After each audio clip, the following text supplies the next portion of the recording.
joking. All my guys, them know me. Hey guys, what's up and welcome back to my channel. My name is Melissa Oti, and if you're new on this channel, please like this video, subscribe to my channel, click the notification bell so that whenever I post, you will be the very first to find out. So today we're going to be talking about something. This is a very sensitive topic. I decided to talk about this particular topic because, like I said in my previous video, I have once been suspended for this kind of a thing, but not this exact situation, but mine was the other way around. But at the end of the day, it's still abuse. But in my own case, it was a situation of where the guy was actually hitting me trying to defend myself, and they tagged it abuse. And then the guy also went ahead to say so many lies about myself and the agency guy that supported him that particular day. So I know the trauma that comes with this kind of a thing. I know the mental instability, the sadness, the agony, in fact, everything that comes with being in this kind of situation. Mine did not really get to the point of being jailed or DBS, even though they threatened that they were going to report me to DBS. And what that means is that these days I'm going to be breaking things down, because I realize that some persons don't really understand when you say some things, because we YouTubers, we fail in our own part when it comes to explaining. We just assume that people know. So DBS is like a police report, right, that encompasses all your record in the UK. So for instance, if you've stolen and you got caught, or probably got sentenced, or you've hit somebody in the past, or you've killed somebody, or it's just like a report which every single employer must demand. It's a check they must do. It is like a pre-employment check. It must be done to ensure that you're actually fit for that role. So for instance, we have standard DBS and we have the enhanced DBS. The enhanced DBS, like the word says, enhanced, they probe a lot more. Standard, they just go on the surface, but the enhanced DBS, they probe a whole lot more.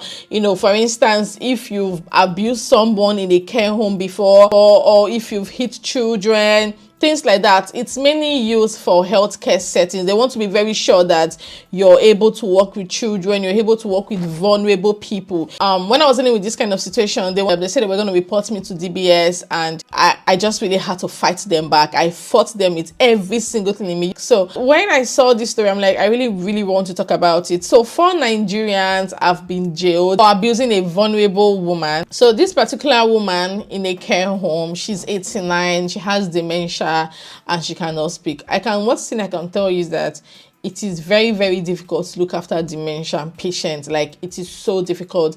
You need to be a really patient somebody. Your tolerance level needs to be very high. I mean, when it comes to dealing with people with dementia, it can be a whole lot. So you really need to be prepared for the job. And I feel like most people are not really prepared for care job. They just do it because they want money or they want sponsorship, which is very wrong. So this particular woman, 89, she lives in a care home, and over the space of 1 year, the family realized that there were bruises on her body, and she was always feeling withdrawn. And one major sign of physical abuse is scars, bruises, marks, red spots, And on one major sign of emotional abuse is the person feeling very withdrawn, not wanting to engage in activities that they normally engage in, just being quiet, always looking sad. And they also noticed that she was fidgeting. Like, if you want to touch her, she would fidget. That's a major sign of abuse. So this family, they decided to install a secret camera in our room. Most rooms in care homes, they don't have camera, because so it's a breach of their privacy. So most people, they don't really want that. But this particular family, they wanted to know what exactly is going on. So they installed a secret camera. Over the period of 4 days, they realized that she was badly treated. She was not treated with love, dignity, respect. Someone will hit her with a pillow. Care assistants will yell at her, will shout at her. So immediately they reported to the care home, and they started investigation. 3 staff was suspended and 3 other staff were dismissed immediately, and they started probing, doing investigation, and they were able to fish out 8 suspects. During the process of investigation, they realized that 4 were not guilty. Unfortunately, 4 care assistants were found guilty, and it's so saddening to know that these people are Nigerians, and they were sentenced. I think 2 were sentenced to 4 months imprisonment, and 2 others were sentenced to 6 months imprisonment. Now, I want to categorically state that it takes a whole lot to work as a carer. It takes a whole lot. Like, personally, myself, I've worked as a carer for over probably 3 years or so or thereabouts. I'm glad I had that experience, because I would have blindly found myself in nursing, which I would have probably regretted for the rest of my life. Because imagine going to do 2 years masters in nursing and then you realize that it is really not for you. But being a carer actually made me to discover that this particular job role is not for me, and it's fine. It is not for everybody. I can tell you for a fact that it is not the easiest of jobs to do. So if it's not something that you have so much passion for, there is no point getting into it. Absolutely not. I remember where I was working before. There's this particular resident loves it when you guys hit your hands like this. I can't remember what it's called. Please, English is failing me right now. Share with me in the comment section if you know what this. You know, we say chop knuckle. I don't know the right word to describe it, but yeah, it does it a lot. And sometimes it loves I5 too. Like, these are the things that he loves. But unfortunately, these two acts that he loves were not in his care plan. This actually got people in trouble. It was not in his care plan. This guy is very violent. If you don't want him to be violent towards you and you want to bring him out of the wheelchair or change him or feed him or something, once he does the I5 for you, you need to just hit him on his hand gently, or give him the knuckle and all that. Not in an aggressive manner, just softly, just in a very friendly and cordial manner. Everybody in the care home knows about this. Manager even know about this. Nurses, they know about this. Only for these two carers, they took this guy out in the community, because that's one of the things they start do. They take them out in the community for shopping, icing, and other activities. Just is a way to boost their independence. So they took them out, and it was becoming very aggressive, like he was moving on the wheelchair. When he starts doing this, you know that it's about to go down. And trust me, this guy is very strong. You can be pulling him and someone will be passing by and you will grab that person like he's a total stranger, and you really do not want to be in that situation as a care assistant. So in order for them to successfully do everything they need to do with him, like for him to have a very good day at the end of the day, they were giving him the high five, the chop knuckle, constantly along the way. And then somehow a stranger that was passing that knows the resident family videoed them and went home to tell the resident family that carers were physically abusing their child in town center. You can imagine. And they started an investigation. Guys, this is a regular act. In fact, most people don't go through care plans. I'm not even kidding. Like, you don't go to work every day and check care plans. Like, we all know it's supposed to be what you do, but most people do not do it. I mean, when there are lots and lots of things to do, most times some people don't even know what is in their residence care plan, but they already know what the person's daily routine is like, what the person loves and what the person does not like.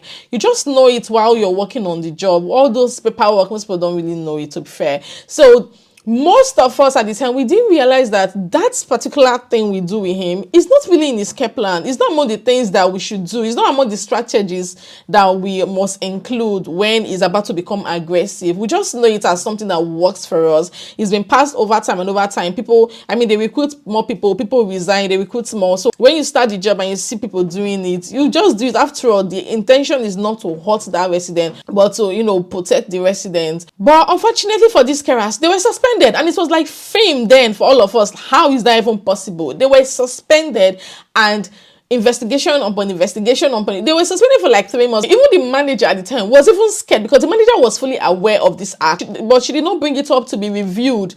Nothing of such. It was never in the care plan, but she was aware. So she herself, she was even trying to save herself from getting into trouble. It was so huge. Head office got involved, but at the end of the day, these people came back. They were found not guilty after the disciplinary hearing, and then they had to review that act and then include it officially on the care plan. What I'm saying is that, like, the clip I just showed, there was a video of one of the care assistants actually giving high five to the patient.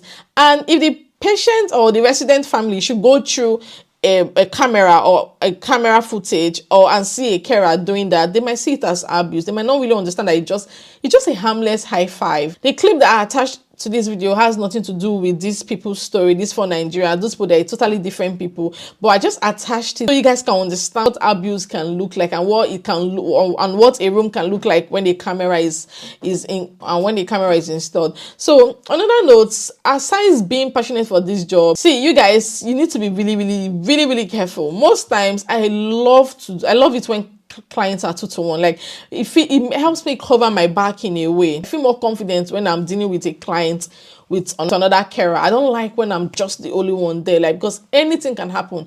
The resident can come out and say something else, and it's just my word against theirs. But when you guys are two, like in my own case, the issue that I had where I used to work, we were two, and that kind of like gave me a backup because both of us were saying the same thing. So it's made more sense and actually give me more points during my disciplinary hearing. And I want to also state that you guys, I'm sure you guys are used to me saying this a lot.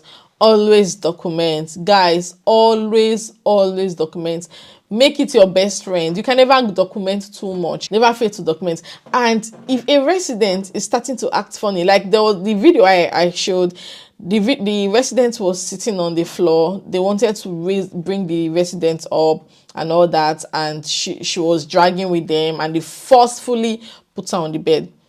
If I'm the one in that situation, as the resident is on the floor and refusing, my own is just to write it down and let any senior carer or senior support worker there to be aware that this particular lady, see what she is doing.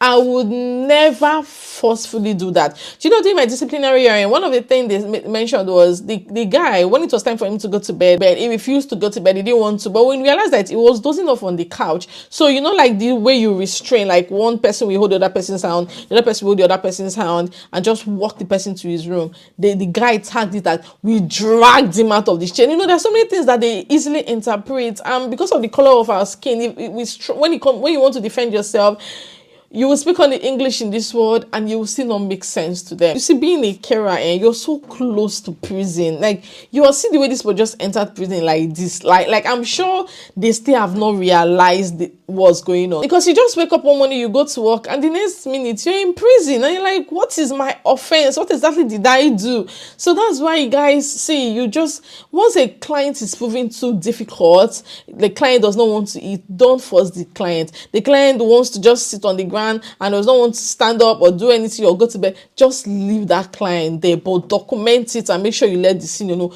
Don't drag the person from the floor or force the person, because you will get into trouble. It's a lot, and that was why I made the decision that it is over. I don't even want problem in my life. Like, you see my DBS, I cherish it so much, because these persons, once they come out from jail, they will never be able to work in a healthcare setting again. They will never be able to look after vulnerable individuals again. And sometimes, if care is not taken and you're a mother, they will start looking into your children to be very sure that you're not abusing your children at home.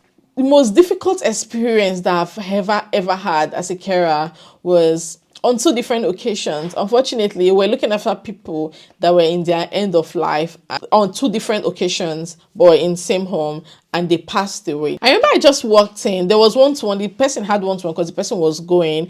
The person had one-to-one, and we normally check like the person's pulse, heart rate, to be sure to know if the person is still breathing or not, because the person was already like going and all that.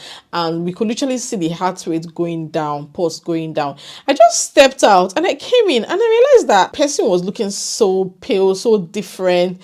So the lady that was sitting beside him, I tapped her. I was like, are you sure this guy is still okay? Can you check his pulse rate? We checked and realized that the person had passed away. I didn't know about the last office thing. I thought the last office thing was for nurses. I remember the nurse telling me that I would need to clean the person up. I'm like, come again. Like, this person that just passed, I will need to clean him up, get him some nice clothes, like the clothes that his last clothes that he wore.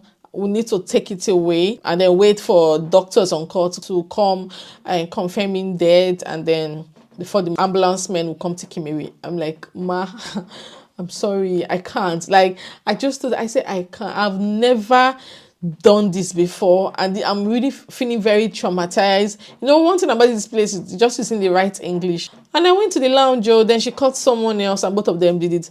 On other totally occasions, the same thing literally happened. On my shift, someone else passed, like end of life, and the nurse on duty, that's a totally different nurse, asked me to do the same thing as the carer there. And I'm like, I can't. Luckily, there was an agency staff who happens to be a nursing student. She's like, it's nothing.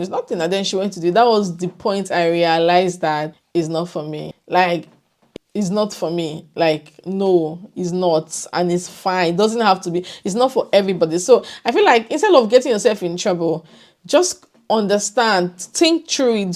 Do I really enjoy this? Does this give me joy and peace? So guys, I'm just going to wrap up this video by saying, if being a carer is not for you, if it's not something you genuinely care about, please don't enter. Like, don't do it. Do other thing. And also, if you're a carer and you like it, do your MVQ. You know, you can grow. Yes, you can. You don't have to just be there receiving minimum wage forever. Try it. Like, just do your MVQ. I think they have the level 2, the level 4, level 5. Just grow. I remember like my deputy manager at the time, like my first job in the UK. Now he's like a director. The guy has grown and he's Nigerian. I'm so proud of him. He's controlling so many care homes. He's a boss. So you just try to be better. It's a rewarding job, even though carers are underpaid and undervalued. But trust me, nothing beats the satisfaction of knowing that you looked after someone with so much care and love, someone that can't look after themselves, like you were there for them, or you were there for someone during the last days of their life. Nothing beats that feeling. Anyway guys, thank you so much for watching this video, and I hope someone has been able to learn a thing or two. And yeah guys, I'm gonna see you all in my next one. For now, bye guys.